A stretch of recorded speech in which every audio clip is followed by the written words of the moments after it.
So, hey everyone, I'm Will. I'm Dom, I'm from YourMarket. Dom's from, Martelli Orchards. and we're here for the Producer of the Month interview. So, Dom, could you please tell us, how did Martelli Orchards get started? Well, let's see, about 45 years ago, my dad had a car accident. Yeah. Broke his back. So after a few years, worked out he couldn't work. So he decided to buy an orchard and thought, oh, buy an orchard, there's no work.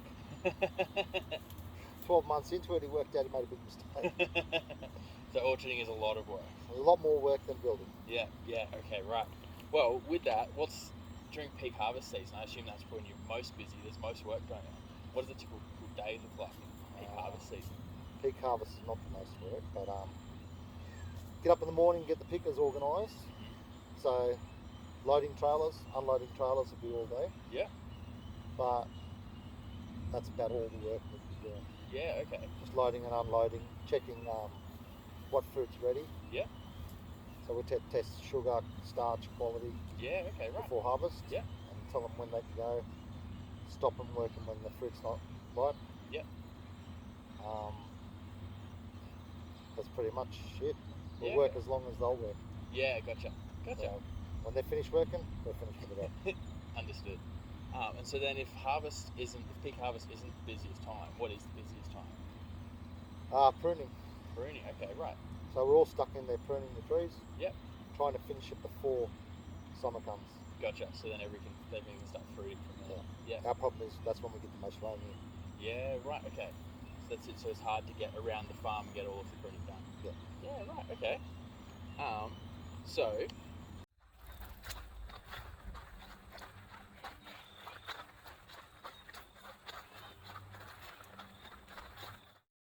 If you grow a huge range of fruit on the farm, what fruit do you grow here on the orchard?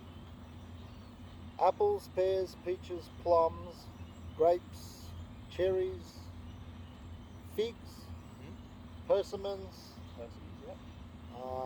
We're going into vegetables. We've got a block of potatoes over there. Yeah. Tomatoes, cherry tomatoes.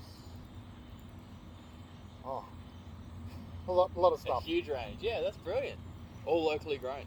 So then, what is it that then makes your fruit, locally grown fruit, stand out from supermarket fruit? Do we get blues or coals? Well, we'll pick our fruit and we'll market it fresh. So it's picked, we put it in the cool room, and it doesn't come out until the day we sell it. Yeah, right. So if we're picking it and cooling it, it'll come out fresh, or picking it straight for a market. But we always cool the fruit at least one day in the cool room. Awesome. So then it's much fresher when it gets to the person at the other end.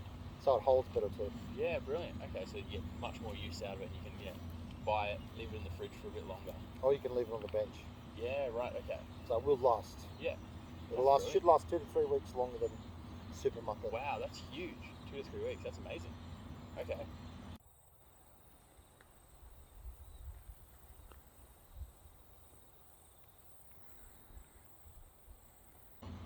And so then, with all of your different fruit that you grow and the veggies that you're now growing as well, is there a certain variety that is your favourite, or is it the one that it's the Martelli's flagship? We're known for our cherries, because we seem to get very large, very sweet, very juicy cherries. I had a box of them at Christmas and they were amazing. But maybe not in orange, but in Sydney we're known for our figs. Yeah. We do have a good quality fig. Yeah, okay. Brilliant.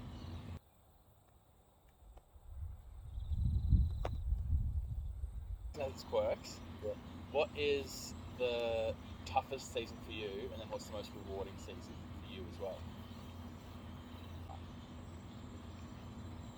So the hardest part. It's just no time. Okay. So time is the most challenging part for us. Because we probably have to work 24 hours a day, 7 days a week just to keep up. Yeah, right. There's always something else you can be doing. There's so much work to do that we can't keep up with it. Yeah, right. How big is Martelli Orchards? How many trees? How much space are you working on? We've cut it down from 120 acres down to 35 acres. Yeah, right. since COVID. Oh wow. So, Okay. So it's just in the last 5 years. Yeah, COVID stuffed us on the major production. Yeah. Okay. So we had to shut the big orchard down. So that's why I've diversified into figs, persimmons, vegetables, potatoes, Yeah. tomatoes. Yeah. Okay. And then we started the online home delivery service. Yeah. So that's really keeping us really busy. Okay. And so then that's even more important to be supporting local, but local orchards are really doing it tough since COVID. I think a lot of orchardists have shut down, and a lot more are still going to close in the next few years. Yeah, right, okay. So yeah, it's incredibly important for people at home to be... Because people don't realise the fruit price has been the same since I left school in '89. A kilo of apples is the same price it is now. Right. And so it's just... But our fuel prices, chemical bills, water bills, electricity bills are 1,000 times the price. Yeah, right. So it's just that those margins are getting so thin. Yeah. And people think, fruit's expensive. No. Get a contractor in, go fuel your car up and see the difference in price compared to what it was 40 years ago, and go check the price of food 40 years ago to the price now. There's not much difference. Yeah, that's it. So I left school, I sold a box of apples for $100. Wow. That's a 20 kilo box. We averaged $100 for every box. 80, 100, 120 on Red Delicious. Wow, okay. And you won't see those prices now. No, nowhere near those prices. Yeah. Yeah, right. So then, with that, would that be the biggest change that you've seen in being an orchardist in that time? Is that those margins getting tighter and therefore not enough time to get everything done and that sort of thing? Yeah. Yeah, right. The margins are so tight you can't afford to employ people. Yeah.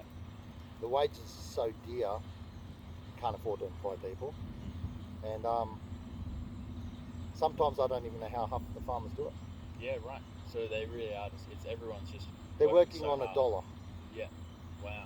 But not $1 a kilo, they're working on $1. $1 okay. a box. Yeah, right. $1 a bin. Yeah. $1 a ton. Yeah, okay. I don't know how some of them are doing it. Yeah. So then it's even more important to just be paying, as someone at home, paying just that little bit extra.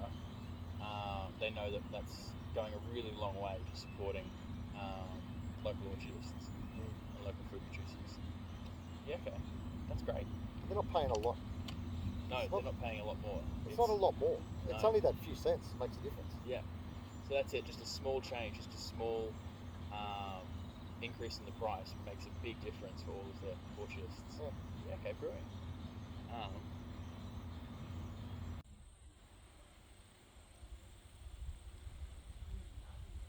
Okay, so we're in middle of March now. We're coming up to Easter, coming up to Mother's Day. Yeah, we're in the middle of apple picking season. Middle of apple picking as well. So what would be for the next couple of months, what are the things that people should be trying to buy that would be the freshest, most in season, the best things that they can be doing? Well, apples now are all freshly picked. Each variety will pick all different varieties. Pink ladies will start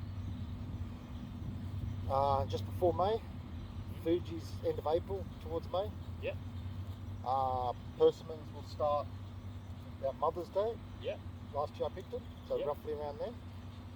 We should have still some figs by Mother's Day, but they'll be slowly finishing up. That's it, then we're going to winter. Then pruning and winter vegetables. Yeah, right. Broccoli and collies will be planted. The potatoes and everything like that.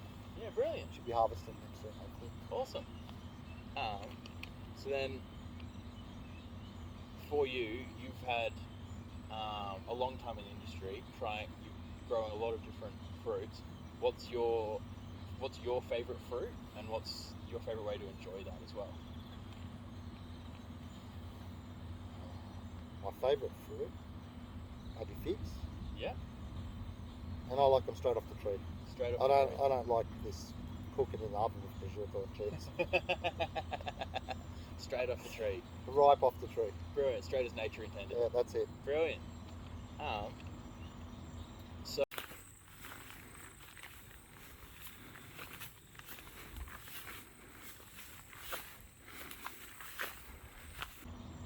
So, Martelli's is a family business. Is there any family recipes that you guys have for some of the fruit that you make, that you grow? Jams and preserves. Yeah, Mum's got them, and I think my wife's listed them online as well. Yeah, okay. So we do sell some jams and some preserves my mum makes, and that's what we do. Brilliant. Well, I'll have to try and get them on the site.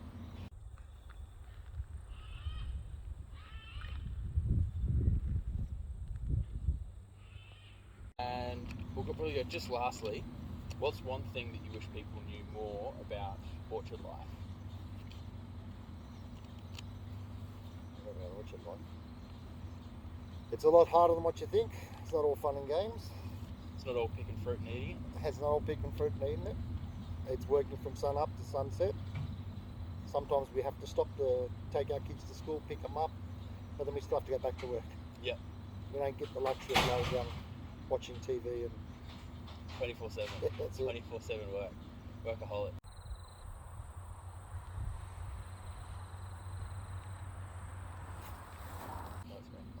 Thanks, Tom. Thanks for the interview. Being our producer of the month for March. Everyone at home, jump on YourMarket or Martelli Orchards. Get lots of amazing local fruit, lots of fresh fruit straight off the tree from just around the corner, just at the base of Mount Canobolas. So jump on, fresh food, it'll be brilliant, delivered to your door. Anything else, Tom? That's it. Awesome. All right, thank you. Enjoy it.